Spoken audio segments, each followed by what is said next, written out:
बिस्मिल्लाहिर्रहमानिर्रहीम। अल्लाह के नाम से शुरू जो बड़ा मेहरबान नहायत रहम करने वाला है। लाखों करोड़ों दुरूद पाक खातमुन नबीयीन हज़रत मोहम्मद मुस्तफ़ा सल्लल्लाहु अलैहि वआलिहि वसल्लम पे। गुंबद खिज़रा के चाहने वालों को वकास अहमद की तरफ से अस्सलामु अलैकुम।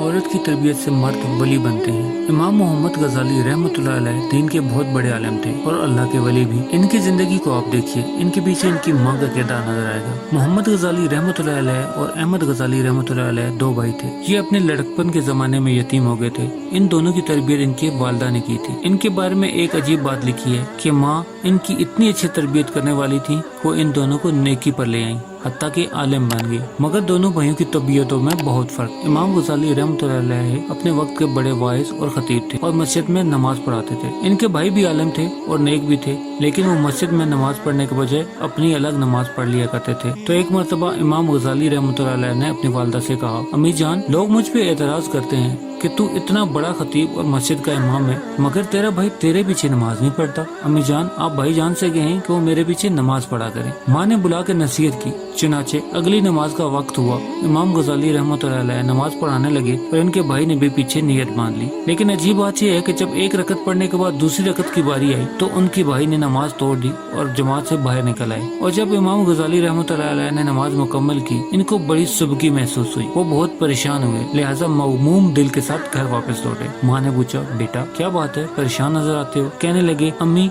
भाई ना ही जाता तो बेहतर था। एक गया और एक रकत पढ़ने के बाद वापस आ गया। इसने आकर नमाज अलग पढ़ी तो माँ ने इसको बुलाया और कहा, बेटा ऐसे क्यों किया? छोटा भाई कहने लगा, मैं इनके पीछे नमाज पढ़ने लगा। पहली रकत इन्होंने ठीक पढ़ाई, मगर दूसरी रकत में अल्लाह ताला की तरफ ध्यान देने के बजाय इनका ध्यान किसी और चीज में था, इसलिए मैंने पीछे से नमाज तोड़ दी और आके अपनी पढ़ ली। माँ ने इमाम गज़ाली रहमतुल्लाह अलैह से पूछा, क्या बात है? कहने लगे कि अम्मी बिल्कुल ठीक बात है, मैं नमाज से पहले फिक़ह की एक किताब पढ़ रहा था और नफ्स के कुछ मसाइल पे गौर व होश कर रहा था। जब नमाज शुरू हुई तो पहली रकत में मेरी तवज्जो अल्लाह की तरफ थी, लेकिन दूसरी रकत में वो नफ्स के मसाइल मेरे जहन में आ गए। इनमें थोड़ी देर के लिए जहन दूसरी तरफ मुतवज्जो हो गया, इसलिए मुझसे ये गलती हो गई। माँ ने एक ठंडा सांस लिया और कहा, अफसोस कि तुम दोनों में से कोई भी मेरे काम का न बन सका। इस जवाब को सुन के दोनों भाई परेशान हो गए। इमाम गज़ाली रहमतुल्लाह अलैह ने माफी मांग ली। अम्मी मुझसे गलती हो गई, मुझे तो ऐसा नहीं करना चाहिए था। मगर दूसरा भाई पूछने लगा, अम्मी मुझे तो कश्फ हुआ था, इसलिए कश्फ की वजह से मैंने नमाज तोड़ दी, तो मैं आपके काम का क्यों ना हुआ? तो माँ ने जवाब दिया, तुम में से एक तो नफ्स के मसाइल खड़ा सोच रहा था